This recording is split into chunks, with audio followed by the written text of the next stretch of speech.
Hello guys ဒီနေ့တော့ဘန်ကောက်မှာကြောင်းတက်နေတဲ့ကျောင်းသားတယောက်အနေနဲ့ကျောင်းပေးရ coffee sign တစ်ဆိုင်ကိုအလဲသွားခဲ့တာကိုလိုက်ပြမှာပေါ့နော်ကျွန်တော်ဒီဆိုင်လေးကတော့ Praknon ဆိုတဲ့ BTS line ရဲ့အောက်မှာရှိတာပါ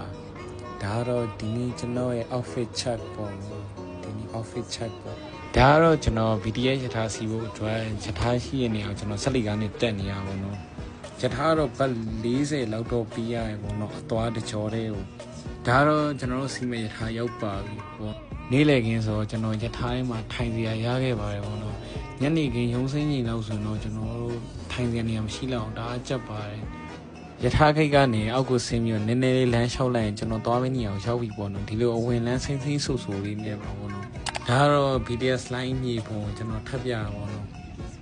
ဒါကတော့သူ့ဆိုင်ကိုရောက်ချင်းဒါကတော့အဝင်လမ်းပေါ့နော်အထဲမှာဆိုရင်တော့ကျွန်တော်တို့တော်တော်ဓာတ်ပုံရိုက်လို့ကောင်းတယ်လူငယ်တွေကြိုက်တယ်ဆိုတော့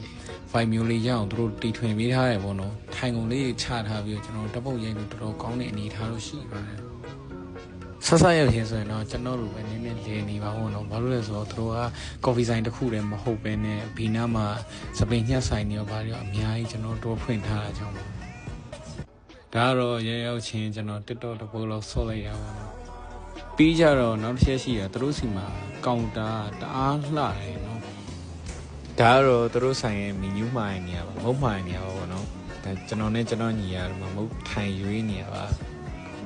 ဒါကတော့အားလုံးပဲမှားပြီးသွားတဲ့အနေထားပေါ့နော်ကျွန်တော်ညီကတော့ chocolate cake နဲ့ mid tea ပေါ့နော်ကျွန်တော်အမေကတော့ coffee ပဲတောက်ပါတယ်ဒီ flow ရဲ့အထူးကတော့ကျွန်တော်ထိုင်းမှာကြောင်းနေနေတော့ကျွန်တော်အိမ်ကလူတွေကလာလေတဲ့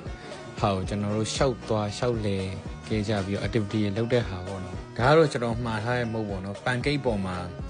စီခဲမုတ်လေးတင်ထားတဲ့မုတ်ပါကျွန်တော်တို့မုတ်စားပြီးဆိုဆိုင်းအပြင်ပိုင်းကိုထွက်ကြည့်ကြမယ်ပေါ့နော်အပြင်မှာဆိုရင်တော့စိမ့်စိမ့်ဆိုနဲ့သူတို့ရဲ့ design ပိုင်းဆွဲထားတဲ့ပုံလေးကလူငယ်အတွက်တော်တော်ဓာတ်ပုံရိုက်တဲ့ကြိုက်လို့ကောင်းတယ်ပေါ့နော်အဲ့တော့သူတို့ရဲ့ဆိုင်ထဲမှာကျွန်တော်ဟိုသွားထီသွားရှောက်သွားတာပေါ့နော်မှန်နေအများကြီးနဲ့ decorate လုပ်ထားတော့ကျွန်တော်လူငယ်အတွက်ဓာတ်ပုံတွေတော်တော်ရိုက်လို့ကောင်းတယ်ဗျဒါကတော့ကျွန်တော်ခုနတက်လိုက်လေကားရဲ့အောက်ဖက်ပေါ့နော်ဒါတော့သူတို့ရဲ့ရှူခင်းပါဒါဆိုရင်ကျွန်တော်တို့ယထာဂိတ်ကိုပြန်သွားပြီးတော့ကျွန်တော်ပြန်ရတော့မယ်ပေါ့နော်ယထာတစ်ဆင့်စီးပြီးတော့ကားတစ်ဆင့်ထပ်စီးရပါသေးတယ်ဆုံးထိကြည့်ပြီးတော့ကျေးဇူးအများကြီးတင်ပါတယ်နောက် vlog ရမှာပြန်တွေ့ချင်ပါသေးတယ်ခင်ဗျ